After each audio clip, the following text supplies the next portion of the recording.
Boa tarde, cidadão, de volta na Band de Natal, chegando em todo o Rio Grande do Norte. E vamos conversar com o professor Luiz Eduardo Brandão Suassuna, o Coquinho, professor de História. Conosco vai falar sobre história do Rio Grande do Norte, história política, sobretudo um momento tão importante como esse, um momento eleitoral, para que você aprenda um pouco mais da nossa política em Natal e no estado do Rio Grande do Norte. Bem-vindo, professor Coquinho, ao nosso Boa Tarde, cidadão. Boa tarde, Robson. Boa tarde, telespectadores. É um prazer muito grande estar aqui. Muito bem. Eu recebo com muita alegria a sua presença aqui, professor, e peço que, inicialmente, você compartilhe conosco, né, sua visão geral a respeito dessa história tão recente, né, que nós temos, de história política, na verdade, no estado do Rio Grande do Norte. A história do Rio Grande do Norte, ela é a história republicana do Rio Grande do Norte, ela é permeada por grupos que se mantêm no poder. Na República oligárquica, na República Velha, nós tivemos dois grupos, inicialmente os Albuquerque Maranhão, que tem a liderança de Pedro Velho e depois de Alberto Maranhão, e depois os Bezerra de Medeiros. Aí vamos ter todo o período de Getúlio, aí nós temos a nomeação dos interventores, a eleição indireta de Rafael Fernandes, depois Rafael Fernandes se torna interventor no Estado Novo, 15 anos aí sem praticamente uma eleição direta, né? Depois nós temos a República Populista, e aí nós vamos ter o governo de Augusto de Ser Rosado, que é interrompido de uma maneira repentina, Dinarte Marins, e aí a partir de Dinarte começa a se configurar, né, na sucessão de Dinarte, quando Aloísio e Djalma Marinho disputam o poder.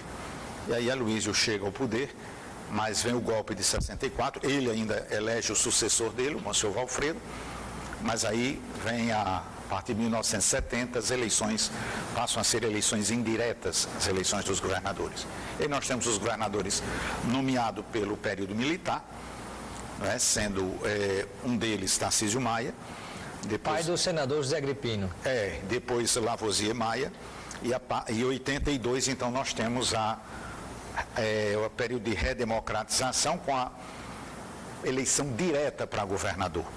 E aí nós temos a disputa entre Aloísio Alves e Agripino, né? Zé Agripino Maia, em 82. E aí começa o período democrático pós-período militar, que aí vem até os nossos dias. Ou seja, mas na verdade, se nós formos olhar um pouquinho para o nosso passado, ainda são os mesmos grupos que estão puxando pela raiz, dominando politicamente, né, o poder do nosso estado do Rio Grande do Norte. A política, ela tende a ser gregária, ela tende a grupos. Uma peculiaridade do Rio Grande do Norte é porque esses grupos, muitas vezes, a maior parte das vezes, são grupos familiares, né? Isso foi desde a República Velha, e na República Velha, então, foi de uma maneira muito marcante.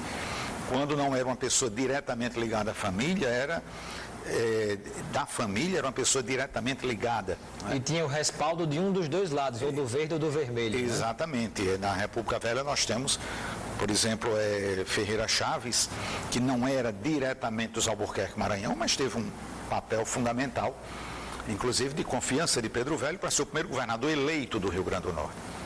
E, professor Coquinho, por exemplo, para que a gente possa conceituar de maneira bem colocada o termo, o que é oligarquia e o que é uma oligarquia familiar? Olha, a oligarquia, segundo os conceitos lá da Grécia Antiga, era um grupo que se mantinha no poder e que usava de todos os artifícios para se manter no poder.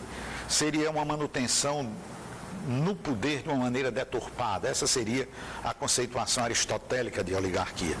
E se generalizou que a oligarquia não é obrigada a ser família, né? A oligarquia é um grupo. Um governo de poucos. É um governo de poucos e com essa conotação de deturpação. Porque se ela fosse, na concepção grega antiga, se ela fosse um grupo, mas um grupo vamos dizer assim, que não tivesse essas deturpações, seria a aristocracia, né? A oligarquia seria a deturpação da aristocracia, segundo os conceitos gregos. Agora, a gente tem que... As oligarquias locais, por exemplo, né? Você tem duas grandes oligarquias familiares no Estado, Alves e Maia, até hoje, né? Mais de 60 anos, e, na verdade, é como que é uma cobertura sob o manto da democracia. Sempre que isso é questionado, justificam, mas somos votados e somos eleitos. Agora a gente tem que ver também, a gente também não pode analisar só do lado pejorativo, né? Que, claro que é necessário que o poder seja oxigenado, que o poder seja renovado. Mas nós tivemos governadores nas oligarquias, como se diz, nesse sistema de grupo, que foram excelentes governadores, né? Que fizeram muita coisa pelo Rio Grande do Norte. Se discute muitas vezes, fez para quem do Rio Grande do Norte, até que ponto, né, se nós formos na República Velha, o governo de Alberto Maranhão foi um governo de grande progresso para o Rio Grande do Norte. Mas aí diz, e o povo, a massa, se beneficiou disso? Né? Se nós... A quem chegou o benefício do governo, as ações do governo chegou mais para quem? Exatamente. Para que camada? Isso aí depende do governo. Se nós formos, por exemplo, o governo de Aloysio Alves, ninguém pode negar que as realizações que Aloysio fez e trouxe para o Rio Grande do Norte, que ainda hoje são patentes, são claras. Ninguém pode negar, por mais que a pessoa tenha, as suas questões políticas, mas que o governo de Aloysio Alves foi um grande governo que marcou a história do Rio Grande do Norte, assim como Alberto Maranhão. Inclusive do ponto de vista da própria estrutura e infraestrutura do Estado. Exatamente, uma nova visão. Aloysio deu uma nova visão de governo, né? Ele renova não só a parte administrativa, mas se nós tomarmos antes a maneira de fazer política. Claro que a gente vivia ali uma época do populismo, né?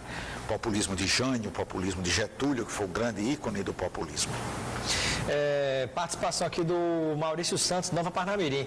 O eleitor vota no candidato que ele quer. As oligarquias não obrigam ninguém a votar. O voto é livre mesmo?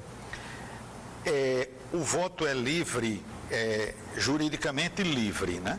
Agora, nós temos que ver que a democracia, a participação política, ela requer uma conscientização, e a conscientização ela vem através da educação.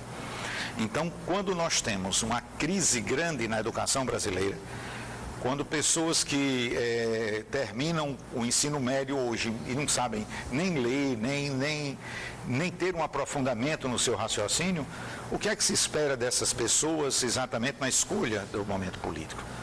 Pois é.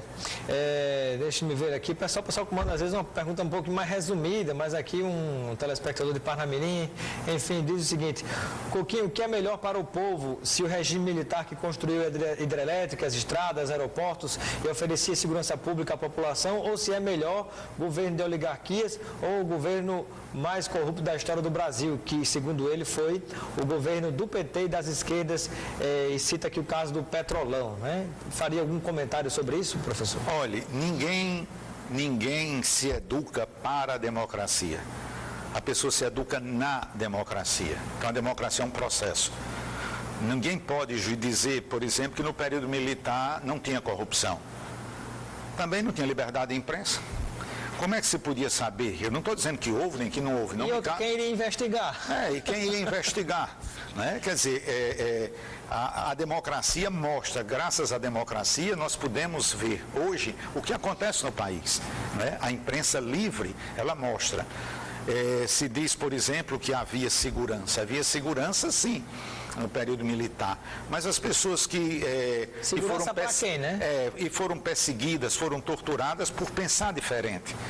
Não é? Se a beleza da estrutura política é exatamente a diversidade, o pensar diferente, você ter o direito de você ser aquilo que você quer ser, desde que, claro, respeite os outros. Pois é. A participação do Tiago de Parnamirim, grande Coquinho, um ícone no quesito história. Mandando um abraço para você aqui. Agradecido. Deixa eu ver aqui, participação, um abraço para Ivan Barbosa de São Gonçalo do Amarante, né? Obrigado pela sua audiência. Ele pergunta, será que a campanha vai para o segundo turno? Depende, né? Depende de muita coisa. Há uma tendência que vá, né? Se pegar o histórico das últimas campanhas, a tendência é essa. Mas tem pesquisas que a gente, quando começa a ver o resultado, dá vontade de rir. Então não dá muito para acreditar em certas coisas. Professor, faria algum comentário? Não, isso aí só sobre a eleição, só quando terminar quando fecharem as urnas simbolicamente, que ia começar a apuração, é que a gente pode dizer. É sempre uma caixinha de surpresa, né, professor? Deixa eu ver aqui. Mas existe democracia em eleição com apuração secreta? E nenhum militar saiu rico do poder, segundo o que ele diz aqui. Não me cabe agora tá dizendo quem saiu rico nem quem saiu pobre, né? Porque também na estrutura militar se tem muitas acusações, eu sei que feitas posteriormente, não de presidentes da República. Se for assim, a própria presidente Dilma, que foi afastada, se fosse por esse quesito, ela não tem no nome dela patrimônio, né, que diga que ela saiu rica, que ela se locupletou, né, pelo menos é o que se diz. Mas no período militar os presidentes realmente não saíram ricos. Mas as grandes construções, como a Transamazônica, a Ponte Rio-Niterói, que depois foram levantadas, claro que nunca foi apurado, e até porque era muito difícil, até a metodologia que se tem hoje não é daquela época de apuração da internet, dos registros feitos das mais diversas maneiras. Professor Coquinho, de que maneira essa política de oligarquias, que é governo de poucos, ela pode prejudicar a democracia numa cidade ou num estado? Olha, o problema não é em si o grupo, o problema é quem é o grupo. Porque muitas vezes, por exemplo, nos países desenvolvidos, tem reeleição. Na Alemanha, a primeira-ministra da Alemanha está lá há 6 mandatos. O povo quer, reelege. Eu volto ao que eu dizia anteriormente, é uma questão de educação do povo, é uma questão de consciência política. Porque no momento que nós tivermos uma consciência política, se um determinado grupo for bom, ele fica no poder. E se ele não for, sai. A questão toda está na base, na educação, e como eu disse, isso é um processo lento. Por que geralmente dá errado quando às vezes surge um fora da oligarquia, muitas vezes mesmo assim sendo apoiado por oligarquias? É como que o pessoal não tem ninguém para colocar naquele posto naquele momento, ajuda a eleger. Quando elege, parece que se afasta, alguma coisa acontece que dá tudo errado, depois vem alguém, como se a oligarquia daquele estado, daquela cidade fosse a única solução. Isso é relativo, porque se nós tomarmos o exemplo da República Velha, 2 governadores que não eram ligados quer dizer, não eram da família Albuquerque Maranhão, mas foram extremamente importantes na estrutura oligárquica dos Albuquerque Maranhão. O fato é que eles foram governadores 2 vezes, Ferreira Chaves e Antônio Zé de Melo e Souza. Foram eleitos 2 vezes. E eles não eram da família, mas eram do grupo. E hoje ainda existe resquícios do coronelismo na nossa política do Rio Grande do Norte, na cidade do Natal, por exemplo? Existe. O simples fato de se vender o voto, né, que infelizmente ainda existe, ainda acontece. Resquícios disso, né? Outra coisa que eu pensei também, por exemplo, além dos cargos e orçamentos que as famílias controlam, que às vezes a pessoa pensa que é só o cargo do vereador e o gabinete, o mandato de prefeito e o gabinete, que aquela família está dominando, mas não, tem todos os orçamentos que essas pessoas controlam, não são só os cargos. E aí tem bilhões que são controlados por famílias. E também ainda há situações onde quando esses grupos não têm veículos de comunicação de sua propriedade, de alguma maneira eles influenciam nos outros veículos de comunicação. Isso pode ser prejudicial à democracia? Olhe, a comunicação ela é importante, não é? O que é prejudicial à democracia é a desonestidade, seja onde for. Não só do governo, como também da imprensa, não é? Uma imprensa livre, consciente, não é? Que prime pela ética, ela jamais vai se vender nem se curvar a poder. Então não é a questão de ser a oligarquia. Eu acho que na democracia todos têm responsabilidade, não é? Pela ética, pela consciência política. Professor Coquinho, na sua avaliação, como professor de história, conhece a história do Brasil, a história do Rio Grande do Norte, como você acredita que entrará para a história o processo de impeachment da presidente Dilma Rousseff? Simplesmente, pontualmente, como impeachment, como um golpe parlamentar? Como você interpreta, como você acredita que isso vai entrar no livro de história? Olha, a história não admite o si, a história só admite o fato. O fato ocorreu. Agora, como ele vai ser interpretado só com o tempo? Até porque o fato histórico é como se você pegasse um papel para ver, se você colocar muito perto, você não consegue entender. Então é necessário que você se distancie dele para que você entenda. Então o processo do impeachment da presidente Dilma está muito recente para que haja uma análise, vamos dizer assim, concreta sobre esse fato. É necessário que se distancie no tempo, até porque o desenrolar vai mostrar ainda muita coisa. Estamos aqui, deixa eu ver. Olá, boa tarde, manda abraço aí para o professor Coquinho, fui aluno dele no Dinâmico, né? Robson, tem como rever esse programa? Tem sim, amigo telespectador Renato Bezerra. Logo mais por volta das 5 horas da tarde vai estar no nosso www.robsoncarvalho.com. Você vai poder assistir a esse e vários outros programas que realizamos aqui nos outros veículos também. Deixa eu ver o que você acha sobre o impeachment de Dilma. Pergunta para Coquinho, alguma opinião sobre todo esse processo? Por exemplo, o Congresso, que em grande parte está envolvido com toda a corrupção, né, que recebeu diretamente nas suas contas para financiar sua campanha, ou indiretamente através do partido, em recursos de empresas que superfaturaram contratos com a Lava Jato. Esse Congresso tinha condição realmente de ter votado no impeachment? Ele tem a condição legal de... Legal. Não sei a condição moral. Moral e ética, né? E isso também não quer dizer que as pessoas que participaram do julgamento não venham depois também a serem julgadas. Pois é. Adriano de Parnamirim, não seria melhor se fosse votar em quem quisesse se quisesse não ser obrigado a votar? Nas democracias, muitos países democráticos, o voto é facultativo. Temos maturidade no Brasil para que o voto seja facultativo, já que o voto é a forma mínima de exercício da democracia? O voto é o símbolo da cidadania. A pessoa, a partir do momento que não vota, inclusive, é uma decisão como se você... está abdicando. Abdicando, né? Daquele seu direito de cidadão. Mas você também tem o direito de abdicar naquele momento desse seu direito. Isso é um direito natural. Não deveria, a não ser que tivesse, de repente, uma consciência mais apurada sobre as questões políticas, talvez a pessoa votasse ou não votasse. Mas se não há, por exemplo, uma formação suficiente para que boa parte das pessoas decidam ou compreendam a importância de votar, isso não poderia ser ruim se o voto deixasse de ser obrigatório? Olha, é difícil dizer. É difícil dizer porque, como eu disse, se no Brasil o voto passasse a ser facultativo, como seria a abstenção? A gente não pode dizer, tem que se ter o fato para que se possa analisá-lo. 40% dos eleitores não sabem em quem vão votar. Eles sabem em quem votar ou estão com medo de escolher errado? Ivan Barbosa. Isso aí teria que perguntar aos eleitores, né? Porque eu não posso responder por 40% dos eleitores.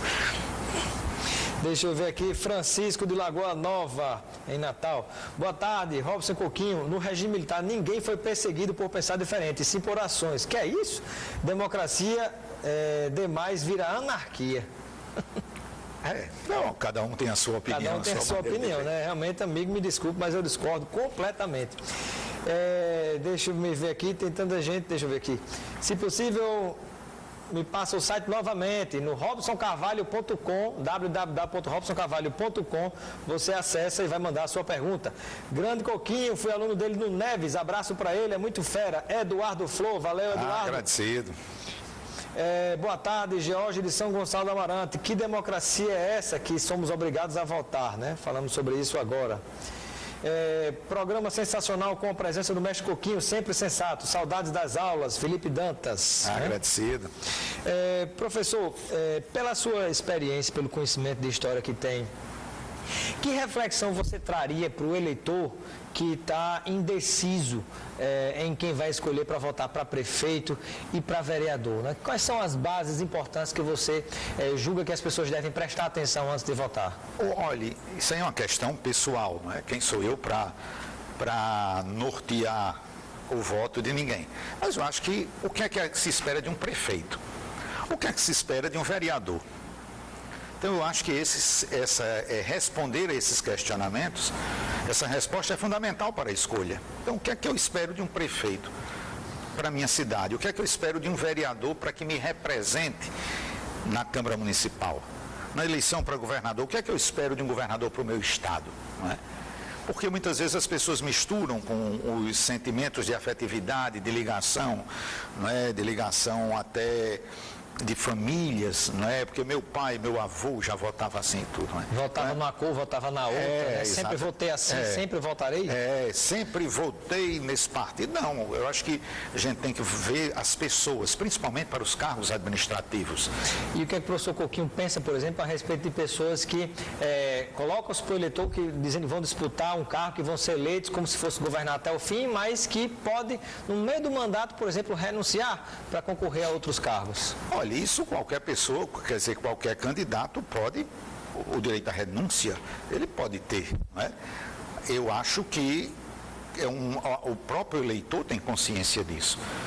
Que a pessoa que é eleita pode renunciar. Não, ele não foi eleito com a obrigatoriedade. Claro que ele foi eleito por um mandato. Mas se você é candidato e diz, por exemplo, que vai governar até o fim, no meio do caminho você renuncia e coloca, por exemplo, uma prefeitura nas mãos de uma outra pessoa que não era quem as pessoas queriam, na verdade. Isso não pode ser interpretado pelo eleitor como uma traição?